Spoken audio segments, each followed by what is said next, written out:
कृष्णं वन्दे जगद्गुरुं। श्रीमद् भगवद गीता अनुवाद संत राधेश्याम जी कृत। अध्याय 18 श्लोक 1। अर्जुन जी बोल्या, हे महाबाहु, वास्तविक संन्यास એટલે સાચો સંન્યાસ કોને કહેવાય તે હું જાણવા ઈચ્છું છું। તેમ હે ઋષિકેશ, એટલે ઇન્દ્રિયોના સ્વામી, હે કેસી દૈત્યનો નાશ કરનારા, ખરું ત્યાગનું સ્વરૂપ શું છે તે પણ હું જાણવા ઈચ્છું છું। મતલબ સંન્યાસ એટલે શું અને ત્યાગ એટલે શું? શ્લોક 2। શ્રી ભગવાન બોલ્યા, પુત્ર, ધન, પદ, કીર્તિ, વિજય વગેરે ફળ પ્રાપ્તિ માટે જે કર્મ વેદે નિયત કરેલા છે તેવા સકામ કર્મોનું અનુષ્ઠાન ન કરે, તેનો વિચાર પણ ન રાખે, તેને જ્ઞાની પુરુષો સંન્યાસ કહે છે। એટલે તત્વને જાણવા વાળા સંન્યાસ કહે છે। સર્વ કર્મોના ફળના ત્યાગને વિચક્ષણ જ્ઞાની એટલે ચતુર જ્ઞાની પુરુષો ત્યાગ કહે છે। મતલબ કર્મ ફળનો ત્યાગ એટલે કરવા જોગ કર્મ ટાણે ઊભું થતા કરે, પણ તેના લાભ ગેરલાભનો આગ્રહ નહીં કે તેના ફળ પરિણામનો સંકલ્પ વિકલ્પ નહીં, કેવળ ધર્મ સમજી કરે તે ત્યાગી કહેવાય। સકામ કર્મ ન જ કરે તે સંન્યાસ। શ્લોક 3। કેટલાક વિદ્વાનો કહે છે કે કર્મ માત્ર દોષવાળા છે, તેથી તે તજવા યોગ્ય છે। બીજાઓ કહે છે કે યજ્ઞ, દાન, તપાદી પુણ્ય કર્મો ન તજવા પણ કરવા જ ભલા। શ્લોક 4। હે ભરત શ્રેષ્ઠ અર્જુન, કર્મ ત્યાગની બાબતમાં મારો નિશ્ચય તું સાંભળ। હે નરવીર, ત્યાગ 3 પ્રકારનો ખુલાસાથી વર્ણવ્યો છે। શ્લોક 5।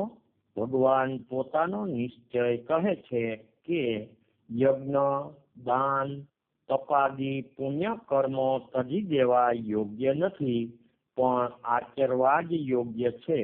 કેમ કે યજ્ઞ, દાન અને તપાદી કર્મો જ્ઞાની પુરુષોને પણ પવિત્ર કરનારા છે, એટલે પાવન કરનારા છે। શ્લોક 6। હે પાર્થ, આ બધા કર્મો ફળનો લોભ તથા આસક્તિ મમતા વગર કરવા જ જોઈએ એવો મારો ચોક્કસ ઉત્તમ મત છે। શ્લોક 7। શાસ્ત્રે બતાવેલા પોતાના સહજ કર્મો એટલે સ્વાભાવિક કર્મો છોડી દેવા એ કોઈ રીતે ઘટતું નથી। મોહથી, અણસમજથી કે પ્રમાદથી કે કર્મ છોડી દે તે તામસી ત્યાગ છે। મતલબ આ તામસ ત્યાગનું ફળ ઉલટું આવે છે, અજ્ઞાન અંધારું વધે। શ્લોક 8।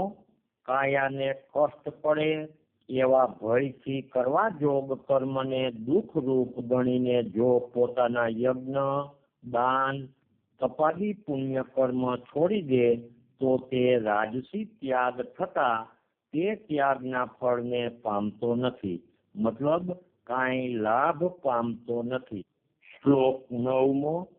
આ કર્મ મારે કરવું ઘટે છે એમ સમજી નિમેલું શાસ્ત્ર ધર્મ પ્રમાણે કરવાનું નિયત કર્મ હે અર્જુન જે કરે છે તેમાં તેના ફળની ઈચ્છા રાખતો નથી, તેમ ખોટી આસક્તિ કે મમત તે માટે રાખતો નથી, તે પ્રમાણેના ફળના ત્યાગને સાત્વિક ત્યાગ માન્યો છે।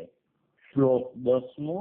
જે પુરુષ દેખાવમાં અભદ્ર એટલે અશુભ એવા પોતાના કર્તવ્ય કર્મથી ચીડાતો નથી અને ભદ્ર કર્મમાં એટલે શુભ કર્મમાં રાચતો નથી, તેવો નિઃશંક, તેજસ્વી, સ્થિર, શુદ્ધ બુદ્ધિવાળો ખરો ત્યાગી છે।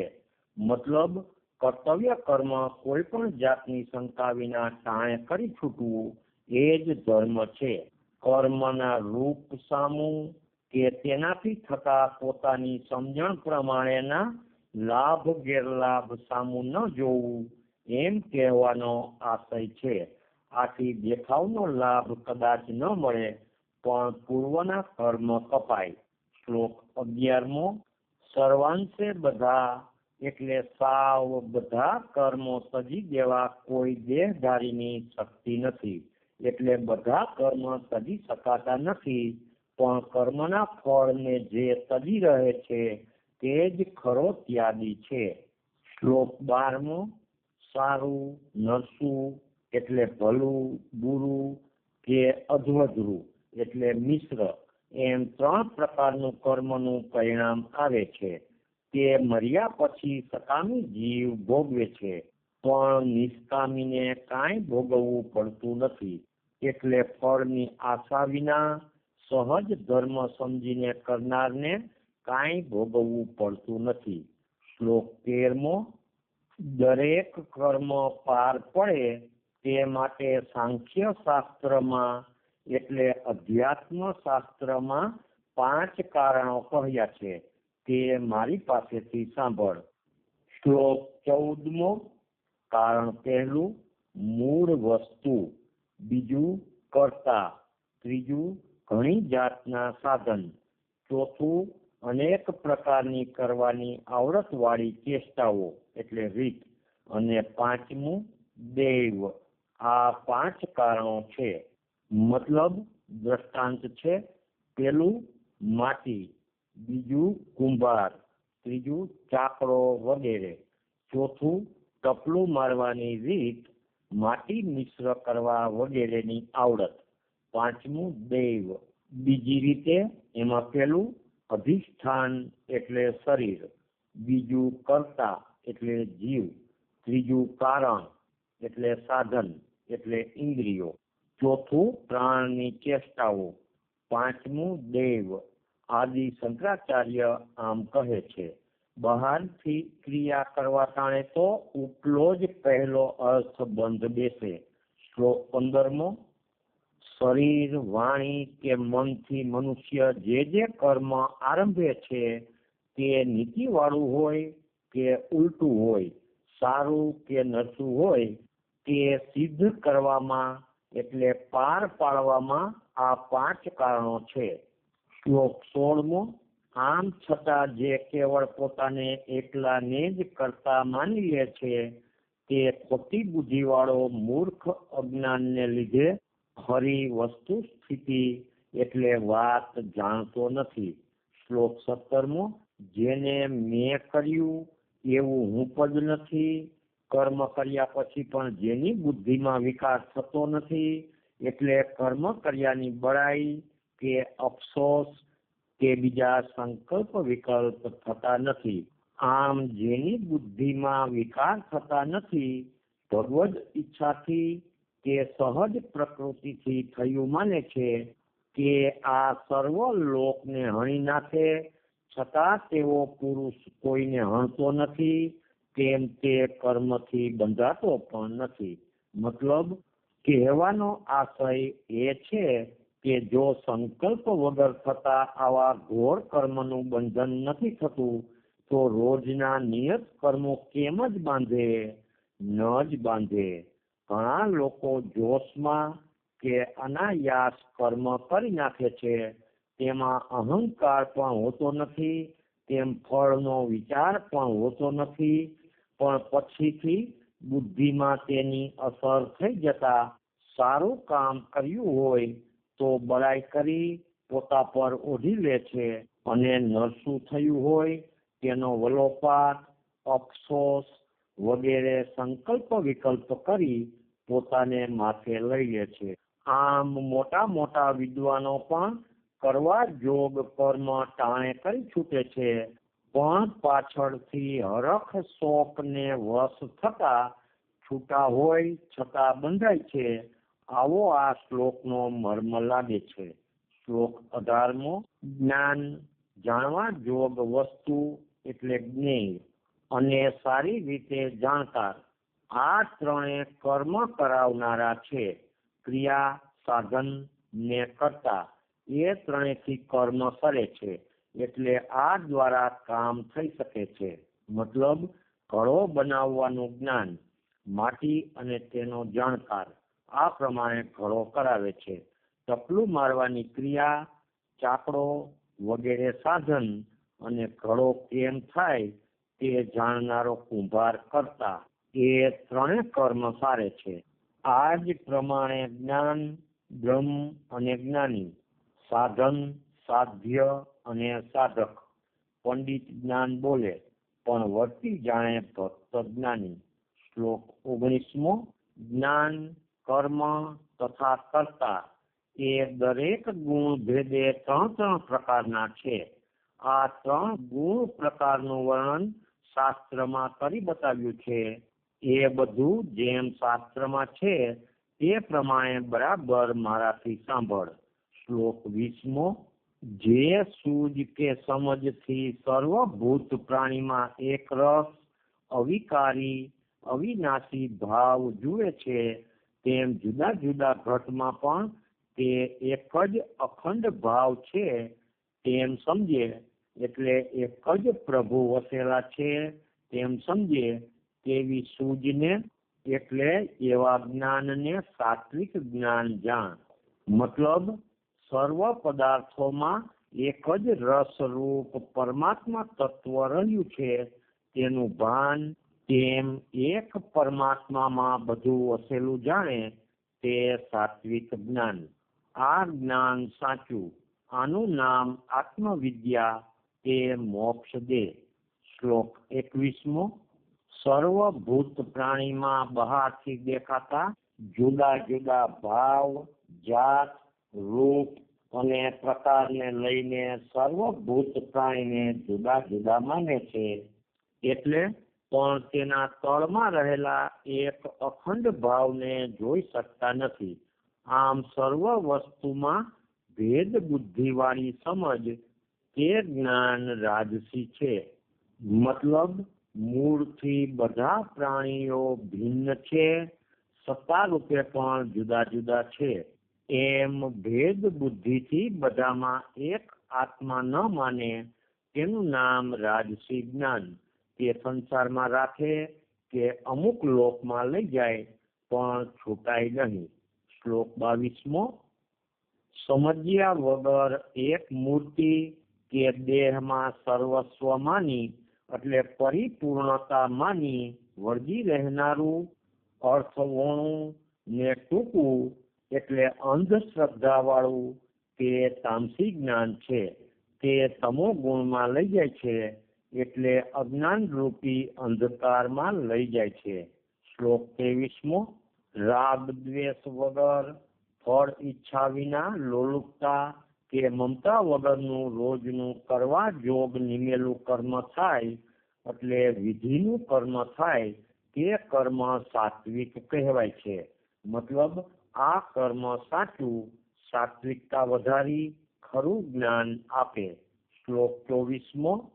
કામનાઓથી એટલે સકામ ભાવથી કે હું પદથી તેમ બહુ મહેનત લઈ, એટલે ઘણા કષ્ટ વડે જે કાર્ય સાધવામાં આવે તેને રાજસી કર્મ કહે છે. આ કર્મ મનુષ્ય લોકમાં રાખે છે. શ્લોક 25મો. જે કાર્ય કરતા કોઈને હિંસા કે હાણ થઈ પડે, એટલે પીડા કે નુકસાની થાય, તેનો તેમ પોતાના બરાબર કે પરિણામનો વિચાર કર્યા વિના, એટલે ગજા ઉપરાંત મોહથી ખોટા ખોપ ખેડે, તેને તામસ કર્મ કહેવાય છે. આ કર્મ નુકસાન કરતા થાય છે. શ્લોક 26મો. આસક્તિ, મમતા કે હુંપદ વગરનો ખૂબ ખંત ને ધીરજ વાળો કર્મ ફળે કે ન ફળે તેમાં સમબુદ્ધિ વાળો કરતા સાત્વિક કરતા કહેવાય છે. મતલબ આસક્તિ વગરનો એટલે કર્મ માટે ખોટો મમત, ઉત્પાત, વલોપાત, ઉચાટ, હાયવોય વગેરે વિનાનો. ભગવદ આશ્રયે કર્મ કરે તે આવો જ સાત્વિક કરતા કહેવાય. શ્લોક 27મો. કર્મને જડો જેમ ચોટી રહેનારો કર્મજળ, કર્મના ફળનો લાલચુ, અતિ લોભી અને લપિયો, મલિન અને બીજાને પીડાકારી, એટલે પોતાનું નાનું કામ સારવા માટે બીજાને મોટું નુકસાન કે પીડા થાય તેની પરવા કે વિચાર વિનાનો હરખ શોકમાં પડી જનારો કરતા રાજસી કહેવાય છે. શ્લોક 28મો. વ્યગ્ર એટલે અસૂજ વાળો, હલકો, મૂઢ, આળસુ, સઠ એટલે લુચ્ચો, દુષ્ટ, સ્વાર્થ વગર કે સ્વાર્થ માટે બીજાને હાણ થવા દે તેવો નિર્દય, લબાડ, ખોટા રોદણા રોતો, દીર્ઘસૂત્રી કરતા એટલે કરવા ટાણે ન કરે ને કામ લંબાવી રાખે, ઉકેલ ન પાડે, આવો પ્રમાદી કરતા તે તામસ કરતા કહેવાય છે. મતલબ આવા પુરુષના પ્રાણ બળમાં બિલકુલ ખામી ને બુદ્ધિનું અંધારું હોય છે. પોતાની અસૂજ ને આળસ છતાં વાંક બીજાનો કાઢે અને પોતાનું ખોટું ધાર્યું કરવામાં બીજાને પીડા થાય તેની પરવા ન કરે. આવા તમોગુણી માનસ વાળા જીવથી સમજુએ કાંઈ કામ લેવું નહીં. શ્લોક 29મો. હે અર્જુન, બુદ્ધિ અને ધૃતિના એટલે ધીરજના પણ ગુણેથી 3 જાતના ભેદ છે. તે તને અલગ અલગ જુદા પાડીને પૂરી રીતે વર્ણવી બતાવું છું, તે તું સાંભળ. શ્લોક 30મો. હે કુંતી પુત્ર, પ્રવૃત્તિ કે નિવૃત્તિ કોને કહેવી? કયું કર્મ કરવા જોગ છે અને કયું કરવા જોગ નથી? ક્યાં ભય છે અને ક્યાં અભય છે? તથા કઈ રીતથી જીવ બંધનમાં પડે અને શું કરવાથી મોક્ષ મળે તે બરાબર જાણે તે બુદ્ધિ સાત્વિકી છે. એટલે તેનું દર્શન ભાન હોય તે બુદ્ધિ સાત્વિકી છે. શ્લોક 31મો. ધર્મ શું કે અધર્મ શું? કરવા જોગ કર્મ શું ને ન કરવા જોગ શું? તેનો બરાબર ઘટે તેવો પૂરેપૂરો વિવેક જે બુદ્ધિને નથી તે બુદ્ધિ રાજસી જાણ. મતલબ અર્ધ સાચું અર્ધ ખોટું, અધવધરું. આવા પુરુષનું કામ કદી એક ધારું સરખું ન થઈ શકે. શ્લોક 32મો. અજ્ઞાનથી ઢંકાયેલી, અધર્મને ધર્મ ગણનારી અને બધી સવડી વાતને ઉલટા સ્વરૂપમાં જોનારી એવી બુદ્ધિ એટલે ઊંધું સમજે એવી બુદ્ધિ હે પાર્થ તામસી છે. મતલબ આવો માણસ ગમે તેવું શાસ્ત્ર જ્ઞાન ભણીને બોલતો કે ભાષણ કરતો હોય કે દેખાવના પૂજા પાઠ કરતો હોય તે ઉપરથી તેને જ્ઞાની, ભક્ત કે ધર્મિષ્ઠ ન માનતા તેના રોજના વર્તન વ્યવહાર તપાસે તો ખબર પડે કે આવા માણસને ખરું જ્ઞાન ભાન નથી ને તે ભગવાનને પંથે પડી શકતો નથી. આને અંતર શુદ્ધિ થવા માટે જ્ઞાની પુરુષો પાસેથી સદબોધ લઈને માન મૂકી ધર્મ સાધન સેવવા પડે. સત્વ શુદ્ધિ વગર ખરો ધર્મ જીવ જાણે જ નહીં. શ્લોક 33મો.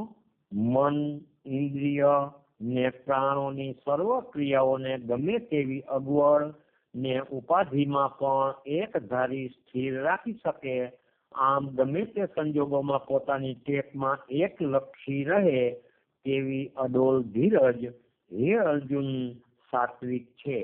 શ્લોક 34મો.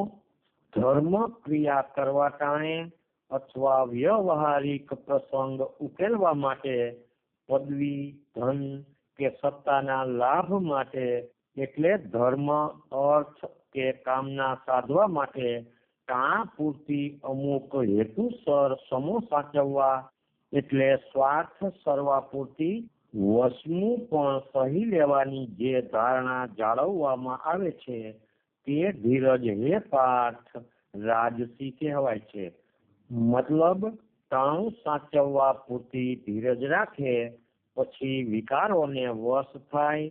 સાત્વિક જેવી અચળ ધીરજ નહીં. આવી ધીરજ સમજુ લોકો વ્યવહાર પ્રસંગ સાચવવા પૂરતી કે બીજો તેવો અર્થ સાધવા પૂરતી રાખે છે. શ્લોક 35મો. હે કુંતી પુત્ર, તમો ગુણને લઈને તંદ્રા જેવી અવસ્થા ભોગવતો ભય, શોક, મનના બળાપા અને ખોટા મદથી થતા ક્લેશોમાં રોડાતા છતાં જે દુષ્ટ બુદ્ધિવાળો પુરુષ આ સ્થિતિથી કંટાળતો નથી, છૂટવા ચાહતો નથી અને આમ દુઃખી થતા પણ સહ્ય જાય છે, તેની ધીરજ તામસી છે. મતલબ ખોટા મોહમાં બુડેલા ધર્મ બુદ્ધિ વગરના પામર જીવોની આ દશા હોય છે.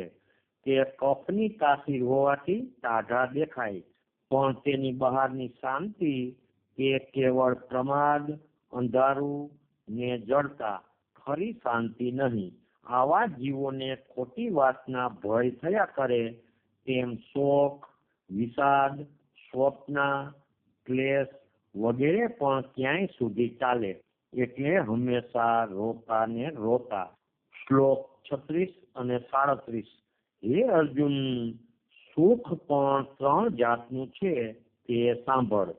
શરૂમાં જે કડવું ઝેર જેવું પણ પરિણામે જે અમૃત જેવું મીઠું થઈ પડે છે, જેમાં સર્વ દુઃખોનું શમન થઈ જાય છે, જે રોજ કહેવાય જતા સડી જાય છે, એવું કૂડ કપટ વગેરે દોષ વિનાના નિર્મળ પ્રસન્ન ચિત્તમાં થતું સુખ સાત્વિક છે, જે સદા આત્માને પ્રસન્ન રાખે છે.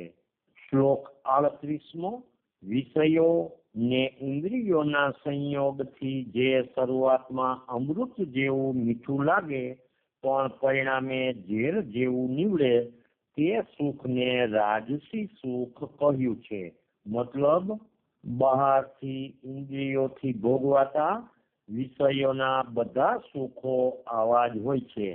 આવા સુખને સુખ માની લપટાવું નહીં. શ્લોક 39મો.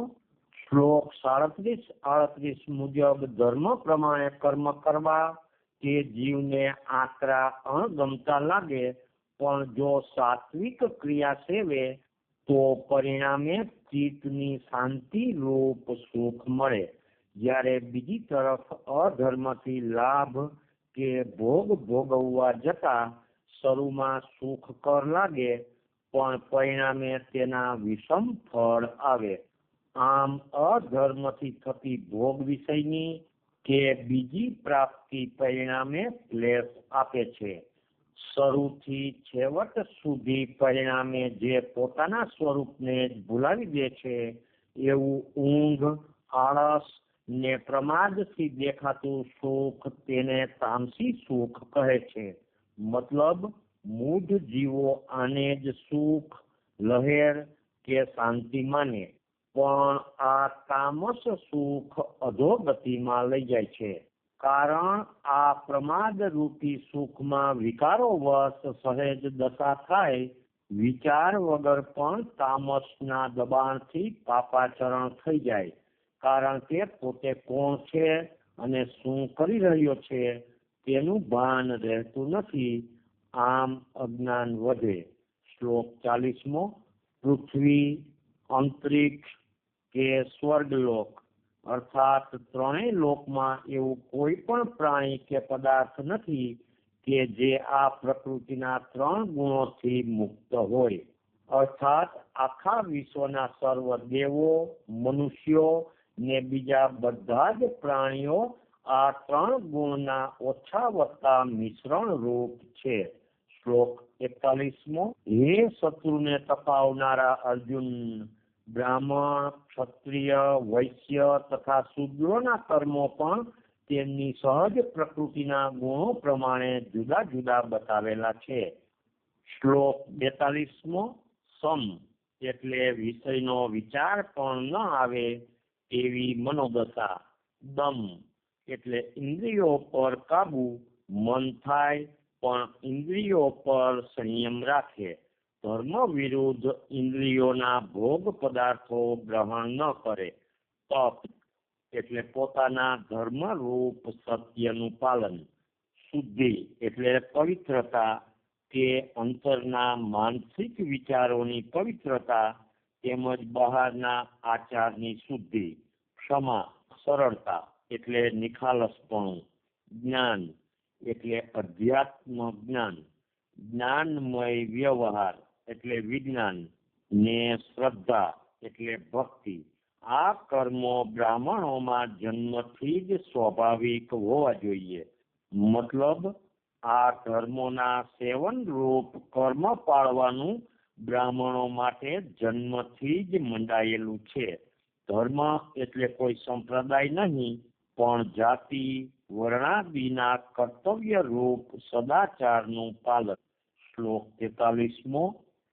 તેજ એટલે પ્રભાવ, પરાક્રમ, ધીરજ, સાવધાની, યુદ્ધમાં અડગતા એટલે રણ ક્ષેત્રમાંથી પાછા ન હટે તેવી શૂરવીરતા, દાનશીલતા એટલે બધાને કંઈ ને કંઈ દેવાની ટેવ ને પ્રભુભાવ એ ક્ષત્રિયોના સ્વાભાવિક કર્મો છે.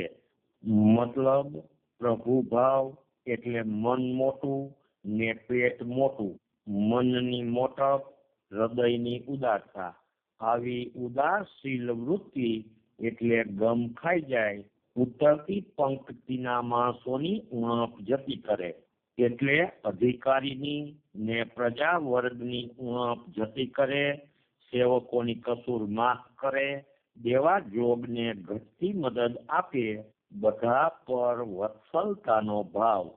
શ્લોક 44મો. ખેતી, ગૌ સેવા, વેપાર એ વૈશ્યોના સ્વાભાવિક કર્મો છે અને 3 ઉપલા વર્ગોની સેવા એટલે ચાકરીનું કામ શૂદ્રોનું સહજ કર્મ છે. મતલબ સેવા એટલે 3 વર્ણને જીવન ઉપયોગી કામ, કુંભારના, ધોબીના, દરજીના, વાણંદના વગેરે કર્મો. શ્લોક 45મો. પોતપોતાના કર્મો એટલે સ્વાભાવિક જાતિના કર્મો કરવામાં ચીવટપૂર્વક તત્પર રહેતા એટલે લાગેલા રહેતા મનુષ્ય સિદ્ધિને પામે છે. પોતપોતાના કર્મમાં લાગ્યા રહેવાથી કઈ રીતે સિદ્ધિને પામે છે તે તું સાંભળ. શ્લોક 46મો. જે પરમાત્માની સત્તાથી ભૂત પ્રાણીની પ્રવૃત્તિ એટલે હલન ચલન ક્રિયા માત્ર થયા કરે છે, જે આ આખા જગતને અંદર બહાર વ્યાપેલ છે, તે પરમાત્માને પોતાના જાતિ સ્વભાવના કર્મો વડે પૂજી એટલે પ્રસન્ન કરી મનુષ્ય કૃતાર્થ થાય છે, સિદ્ધિને પામે છે. મતલબ પોતાના વર્ણ જાતિના કર્તવ્ય રૂપ કર્મો ચીવટપૂર્વક નિખાલસ ભાવથી કરવા એ જ પ્રભુનું ખરું પૂજન છે. તેનાથી જ પરપ્રભુ પ્રસન્ન થતા મનુષ્ય સિદ્ધિ પામે છે, એમ આ શ્લોકથી સ્પષ્ટ થાય છે. નરી નજરે દેખાય તેવા કર્તવ્યો પણ બજાવવાની પરવા કર્યા વિના ધૂપ દીપાદી આડંબર ભર્યું પૂજન અર્ચન કરનારા કે કેવળ મોહ બુદ્ધિથી કે દોડ દંભ માન મોટાઈ માટે સપ્તાહ કે નામ ધુનાદી સમારંભો કરનારા મોટી ભૂલમાં છે. આ તો કેવળ કલિકાલનું કૌતુક કે પાખંડ જ છે. કર્તવ્ય પાલન એ જ સિદ્ધિ કે સફળતાની ચાવી છે. શ્લોક 47મો. સારી રીતે આચરેલા પારકા ધર્મ કરતા ગુણ વગરનો લાગે કે કદાચ પૂરેપૂરો પાળી ન શકાય તો પણ પોતાનો ધર્મ શ્રેષ્ઠ છે. એટલે આચાર ને ફરજ રૂપ નિત્ય નૈમિતિક સહજ કર્મો કરી રાખવા તે શ્રેષ્ઠ છે. કારણ કે જાતિ સ્વભાવથી નિમેલા કર્મો કરતા પ્રાણીને એટલે જીવને કાંઈ પાપ લાગતું નથી. મતલબ તે કર્મમાં દેખાતો દોષ લાગતો નથી, ઉલટા પૂર્વના કર્મ કપાતા જાય છે. શ્લોક 48મો. હે અર્જુન, ઉપર બતાવ્યા પ્રમાણે સ્વાભાવિક સહજ પોતાનું કર્મ કદી દોષવાળું હોય તો પણ છોડવું નહીં. જેમ ધુમાડાથી અગ્નિ ઢંકાયેલો હોય છે તેમ દરેક કર્મ કરવાનો આદર દોષરૂપ છે. જે કર્મ આદરીએ તેમાં દોષ આવે જ છે. એટલે તેથી જ બીજાએ કરવાના કર્મ ન કરવા. પોતાના કર્મ કરે તો તેમાં દોષ ન લાગે. પર જાતિ કે પર આશ્રમના કર્મ પોતે કરવા માંડે તો તેમાં રહેલા દોષોનો ભાગી થાય છે. શ્લોક 49મો. ક્યાંય પણ બુદ્ધિ આસક્તિથી બાંધેલી ન હોય, જેણે પોતાના મનને વશ કરીને કબજે રાખેલ હોય, અર્થાત મન ભટકતું ન હોય, તેવો નિશ્ચળ મન વાળો નિષ્પૃહી મનુષ્ય ફળ લોભને તજી દેતા, એટલે કર્મ ફળને તજી દેતા કર્મ બંધથી મુક્ત જ્ઞાનમયી ઊંચી સિદ્ધિને પામે છે. એટલે કર્મ મુક્ત સિદ્ધિને પામે છે. મતલબ કર્મ ફળના ત્યાગ રૂપ સંન્યાસ એટલે કે ચિત્તની નિષ્કામ સ્થિતિના 3 લક્ષણ. પહેલું, બુદ્ધિ ક્યાંય પણ આસક્ત થાય નહીં. બીજું, મન ઇન્દ્રિયો વશમાં રહે એટલે પ્રભુ પરાયણ રહે. ત્રીજું, કોઈ જાતની સ્પૃહા નહીં, અર્થાત ક્યાંયથી કંઈ પણ મેળવવાની આશા અપેક્ષા નહીં. શ્લોક 50મો. હે અર્જુન, આવી ઊંચી સ્થિતિ પામીને એટલે સિદ્ધિ પામીને મનુષ્ય ભગવાનને કેમ પામે છે, એટલે બ્રહ્મને કેમ પામે છે, તેવી જ્ઞાનમાં રૂઢ ગણાતી પર સ્થિતિ મારી પાસેથી ટૂંકમાં સાંભળ. શ્લોક 51, 52 અને 53. અતિ શુદ્ધ બુદ્ધિ થતા ધારણા બળથી પોતાને અર્થાત મનેન્દ્રિયોની ક્રિયાને નિયમમાં રાખી 5 ઇન્દ્રિયોના વિષયોને તજીને રાગ દ્વેષ સમાવીને પ્રમાણસર સાદો ખોરાક લેતા મન, વાણી, કાયાની ચેષ્ટાઓને નિયમમાં રાખી રહે છે. વળી એકાંત સેવે એક ધારો દ્રઢ વૈરાગ્ય પાડી પ્રભુમાં ધ્યાન મગ્ન રહે. હું પદ, બળ ને ગર્વ, કામ, ક્રોધ વગેરે અંદરના વળગાડ તથા બહારના સંગ્રહ છોડી મમતા વગરનો શાંત આત્મા બ્રહ્મરૂપ થવા સમર્થ થાય છે. શ્લોક 54મો. આમ બ્રહ્મરૂપ થતા સદા પ્રસન્ન ચિત્ત થઈ જાય છે. પછી તે કાંઈ પણ સોચ અફસોસ કરતો નથી કે કાંઈ પ્રાપ્ત કરવા કે કાંઈ કરવા પણ ચાહતો નથી અને સૌ ભૂત પ્રાણી પ્રતિ સમભાવે વર્તે છે. તે મારી પરાભક્તિને પામે છે. મતલબ અધ્યાય 5 શ્લોક 18-19 અને અધ્યાય 6 શ્લોક 29માં બતાવ્યા પ્રમાણે સમદ્રષ્ટિ વાળો મારી પરાભક્તિને પામે છે. પરાભક્તિ એટલે સાધન ભક્તિને અંતે પ્રાપ્ત થતી ફળરૂપા સાધ્યા અનન્યા અચળ ભક્તિ. શ્લોક 55મો. હું કેવો છું, શું છું, કેવડો છું એટલે મારું સ્વરૂપ કેવું છે, યોગ શક્તિનો મહિમા કેવો છે અને મારી વિભૂતિ, શક્તિ, પ્રભાવ અને ઐશ્વર્ય વગેરેનું આવો પુરુષ દર્શન પામે છે એટલે તેનું વાસ્તવિક ભાન પામે છે. આમ મને ખરા સ્વરૂપે ઓળખીને મારામાં તરત જ ભળી જાય છે. શ્લોક 56મો. કરવા જોગ જે કર્મો જીવો કરે તે બધા મારે આશરે કરે તો મારી કૃપાથી અક્ષર પદને પામી જાય છે એટલે અમરધામને પામી જાય છે. એટલે કે પોતાની અહમતા મમતા મેલી મારે પરાયણ મારી ઈચ્છાને આધારે કરે એટલે પોતાને મન ફાવે તેમ નહીં. ફળ, પરિણામ, લાભ, ગેરલાભ મને સોંપી મારે આશરે કરે ને બધું જ મારી ઈચ્છા પર છોડી દઈ ખોટો આગ્રહ કે જીદ ન રાખે, આમ પોતાપણું મૂકી કરે તો હું પ્રસન્ન થતા મારી કૃપાના બળથી મારા અક્ષર પદ એટલે અમર અવિનાશી ધામને જીવ પામે છે. શ્લોક 57મો.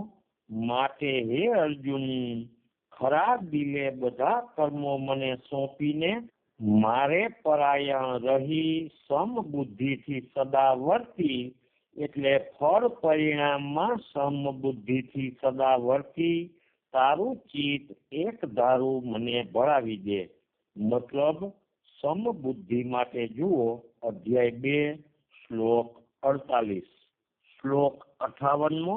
મારામાં ચિત્ત ચોરી રાખીશ તો મારી કૃપાથી સર્વ સંકટો કરી પાર ઉતરીશ, પણ ખોટા હું પદને બાજી મારું કહેવું નહીં માને તો જરૂર નષ્ટ થઈશ. શ્લોક 49મો. તું ખોટા હું પદને બાજી ન લડવાનું ધારી બેઠો છે તે તારો મમત ખોટો છે, એટલે વાદ ખોટો છે. કેમ કે તારો ક્ષત્રિય સ્વભાવ જ તને યુદ્ધ કરવા પ્રેરશે. મતલબ અત્યારે ધર્મ પ્રમાણે યુદ્ધ નહીં કરે તો પછી ભવિષ્યમાં ખોટી રીતે કરાવશે જ. શ્લોક 60મો.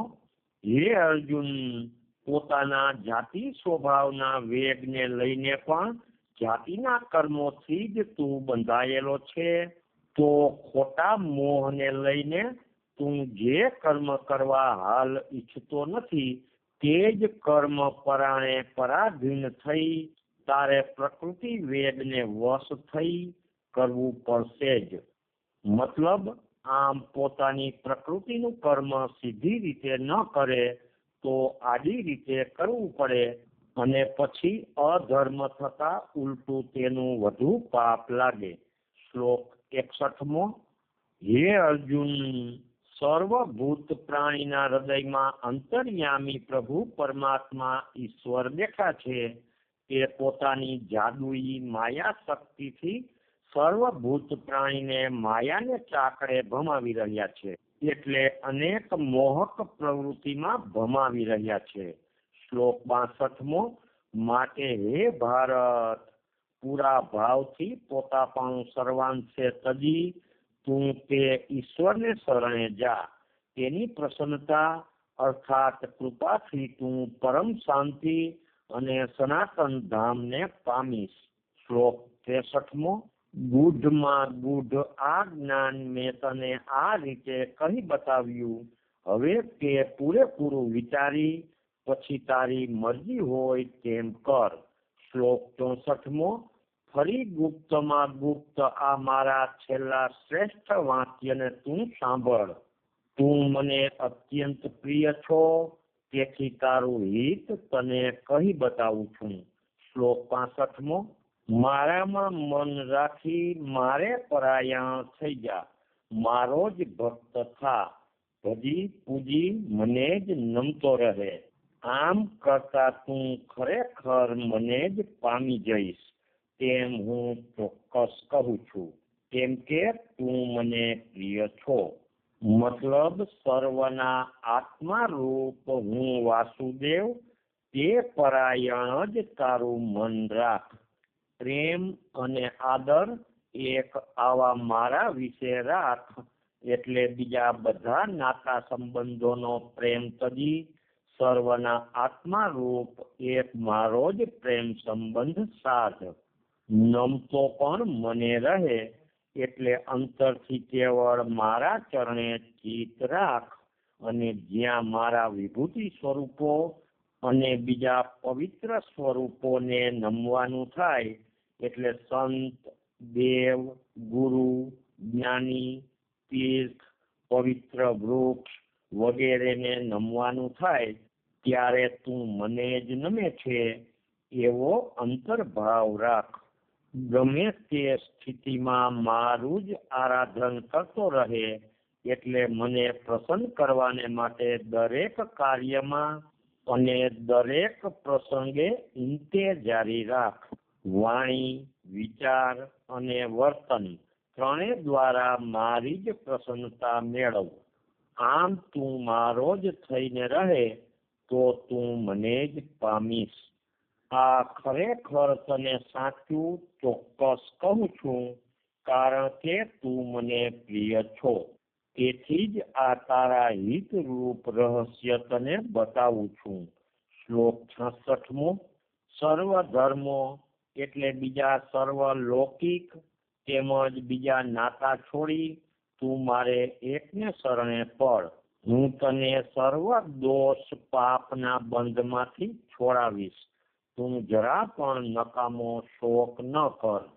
મતલબ બધા જ ધર્મો છોડીને નો અર્થ વિચારવો ઘટે, કારણ કે શ્રી ભગવાન પોતાના જાતિકા ધર્મ પાળવાનું તો અનેક વાર કહે છે, તેમ દોષવાળું પણ પોતાનું કર્મ ન છોડવું તેમ કર્મથી જ પોતાની પૂજા અને સિદ્ધિ દર્શાવી છે. તેમ હાલ પણ મન બુદ્ધિ પોતાને સોંપી પોતાને શરણે રહી ધર્મ યુદ્ધ કરવાનું જ કહે છે. ફક્ત ફેર એટલો જ કે જન્મથી થતા બીજા બધા દેહ સંબંધના નાતા ભગવદ શરણાગતિથી ઉતરતા છે. માટે તે મુખ્ય સર્વના આત્મા રૂપ પ્રભુનો આશરો રાખી તેમાં ચિત્ત ચોડી તેના ધર્માનુસાર તેને ભરોસે કર્તવ્ય કર્મ બજાવવા જોઈએ. આમ તાનો ધર્મ સાચવતા બીજા નાતાઓનું મહત્વ પડતું મૂકવું પડે.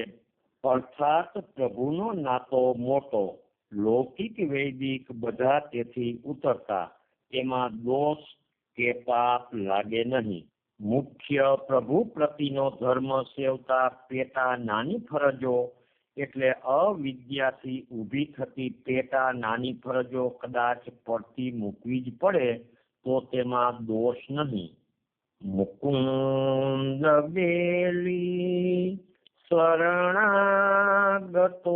શરણાગતોના સર્વે તજીને શરણે જનારા તે તો નરે સેવક કે નરુણે દેવો મનુષ્યો પિતરો ઋષિને.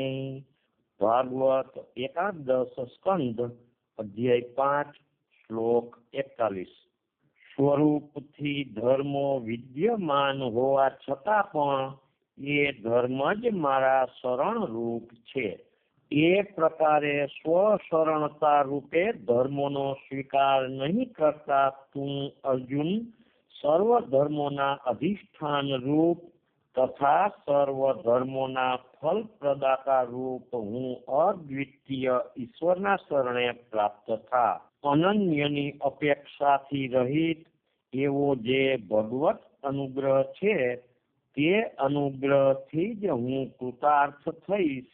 એ પ્રકારના નિશ્ચય વડે ધર્મો વિશે અતિ આદર ન કરીને હું પરમાનંદ ઘન મૂર્તિ શ્રી ભગવાન વાસુદેવને જ નિરંતર ભજ. સર્વ ધર્માન પરિત્યજ્યથી શ્રી ભગવાને સ્વરૂપથી કર્મોનો ત્યાગ વિધાન કર્યો નથી, પરંતુ કર્મો કરતા છતાં કર્મો વિશે અતિ આદર ન કરતા એક ભગવદ શરણ સર્વ આશ્રમીઓ માટે વિધાન કર્યું છે. આ વચનથી ઈશ્વર શરણાગતિથી જ ગીતા શાસ્ત્રની પરિસમાપ્તિ કરી છે. પરમ પૂજ્ય સચ્ચિદાનંદજીની ટીકામાંથી. શ્લોક 67મો. પોતાના નિમ ધર્મના પાલન રૂપ તપ વગરનાને, અભક્તોને એટલે શાસ્ત્ર, ગુરુ કે પ્રભુમાં શ્રદ્ધા વગરનાને, તેમ મારા પર ચીડ કરનાર એટલે સર્વના આત્મા રૂપ મારા પર ચીડ કરનાર દોષ દ્રષ્ટિવાળાને, તેમ સાંભળવાનો ભાવ ન હોય તેવાને તારે આ જ્ઞાન કદી સંભળાવવું નહીં. શ્લોક 68મો. આ જે ઘણું ગૂઢ જ્ઞાન છે તે મારા ભક્તોને કહી સંભળાવશે. તે આમ મારી શ્રેષ્ઠ ભક્તિ કરતા શંકા વગર મને પામશે. શ્લોક 69મો. મનુષ્યોમાં તેનાથી કોઈ બીજો મારો હિત કરતા નથી, તેમ આ પૃથ્વીના પટ ઉપર તેનાથી કોઈ બીજો મને વધારે પ્રિય થશે નહીં. શ્લોક 70મો. આપણા બંને વચ્ચે થયેલા આ ધર્મરૂપ સંવાદનો પાઠ કરી જે આ જ્ઞાન અંતરમાં ઉતારશે તેણે મારી જ્ઞાન યજ્ઞ વડે પૂજા કરી છે, એટલે આરાધના કરી છે એમ હું માનીશ. શ્લોક 71મો. કુભાવ વગર એટલે અણગમા વગર સદભાવી શ્રદ્ધાથી જે કોઈ પુરુષ આ જ્ઞાન સાંભળશે તો તે પણ આ લોકથી છૂટી પુણ્યવંતોના ઊંચા પવિત્ર લોકને પામશે. શ્લોક 72મો. હે અર્જુન, તે આજે એક ચિત્તેથી આ તને કહેવામાં આવ્યું તે બધું બરાબર સાંભળ્યું? હે ધનંજય, હવે તારો અજ્ઞાનથી થયેલો ખોટો મોહ ટળ્યો કે ન ટળ્યો? શ્લોક 73મો. અર્જુનજી બોલ્યા, હે પ્રભુ, આપની કૃપાથી મારો મોહ સાવ ટળી ગયો છે અને મને સાચું ભાન થયું છે. હવે કોઈ પણ જાતની શંકા મને રહી નથી, તેથી આપના કહેવા પ્રમાણે કરવા માટે હું નિઃશંકપણે તૈયાર ઊભો છું. શ્લોક 74મો. સંજય બોલ્યા, આ પ્રમાણે મહાત્મા શ્રી કૃષ્ણ અને અર્જુનજીનો અતિ આનંદાવેશ કરનારો અદ્ભુત જ્ઞાન ભર્યો સંવાદ સાંભળવા મળતા મને ઘણો હર્ષ થાય છે. શ્લોક 75મો. વ્યાસ ભગવાનની કૃપાથી આ ઊંચામાં ઊંચું ગુહ્ય યોગ જ્ઞાન સાક્ષાત યોગેશ્વર પ્રભુ શ્રી કૃષ્ણના મુખે હું સાંભળવા પામ્યો. શ્લોક 76મો.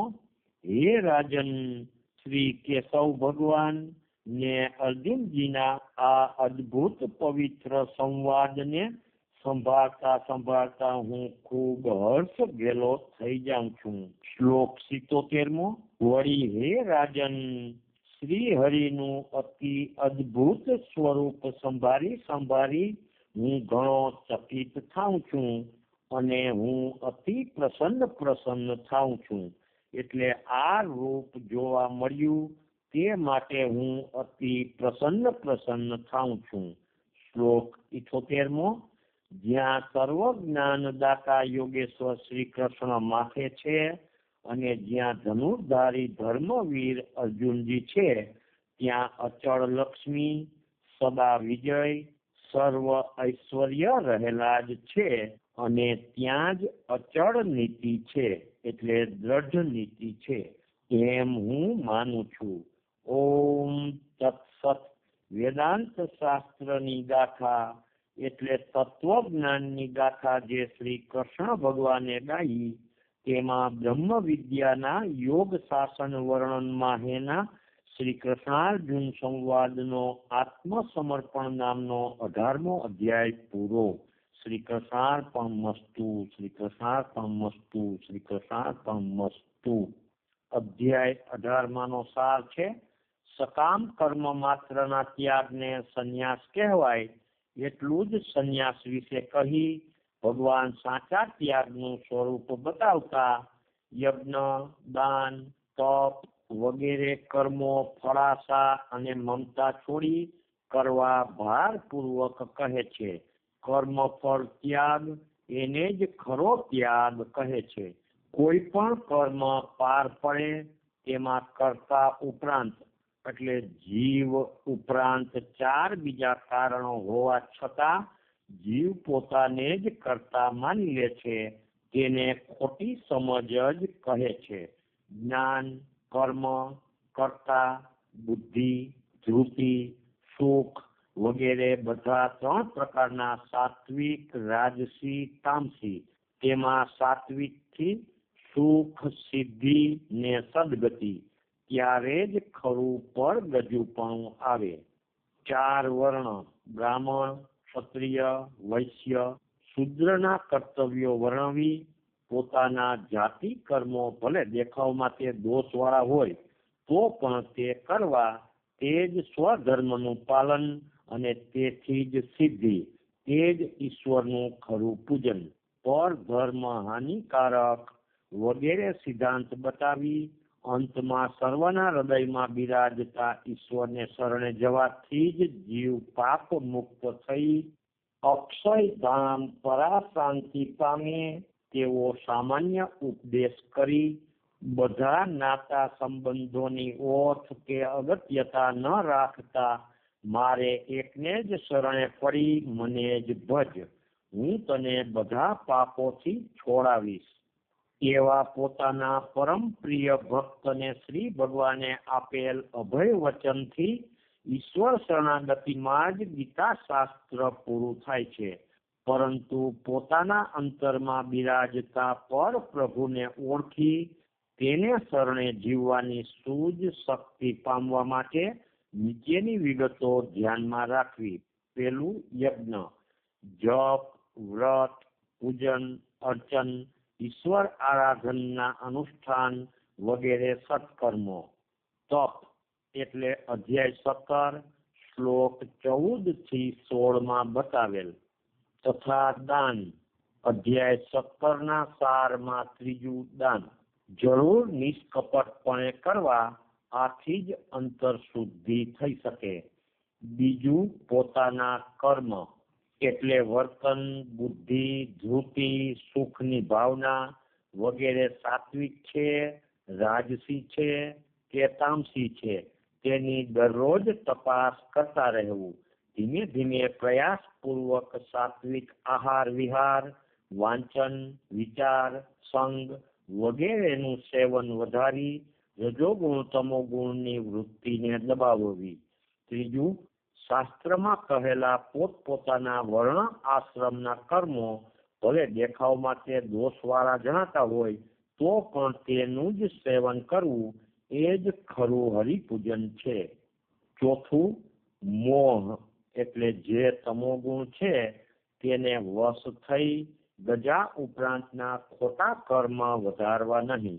પાંચમું, યજ્ઞ, દાન, તપ, વર્ણાશ્રમના કર્મો કરવા છતાં તેનું અભિમાન ન રાખવું, કારણ કે કરી ગોપાલ કી સબ હોઈ, જો અપનો પુરુષાર્થ માનત અતિ જૂઠો હઈ સોઈ. સુરદાસજી. આમ હરિકૃપાથી જ બધું બની શકે છે, તો તેનો દ્રઢ આશરો રાખતા જીવ શુદ્ધ થઈએ પરમાત્માની પ્રાપ્તિ માટે એકાંત યોગ સેવતા ભગવાનના સ્વરૂપને પામી જાય. શ્લોક 51 અને 55. અંતમાં ભગવદ વાક્ય છે કે સર્વ તજી સર્વ ભાવે મારે શરણે જીવી જાણો, મારું જ ભજન કરો અને મને જ નમતા રહો, તો સર્વ પાપથી છૂટી મને પામો. સર્વદા સર્વ ભાવેન ભજનીયો વ્રજાધિપઃ. આ મહાવાક્યના અનુભવ પર જ સંત હરિદાસોનું જીવન હોય છે. આનું જ નામ નામાધાર. ઓમ તત્સત. શ્રી કૃષ્ણાર્પણમસ્તુ. શ્રી કૃષ્ણાર્પણમસ્તુ. શ્રી કૃષ્ણાર્પણમસ્તુ. ભિન્ન ભિન્ન ઘટે એક અંતર્યામી છે વસ્યા, તેના નાદો થતા ભેળા, ગીતા બોધ ફળેલ આ. જેનાથી સ્ફુરતી વાણી, નાદ રૂપેય સંચરે, અર્થ બોધ સુજે જેથી, અર્પણ પ્રશ્ન ઈશ્વરે.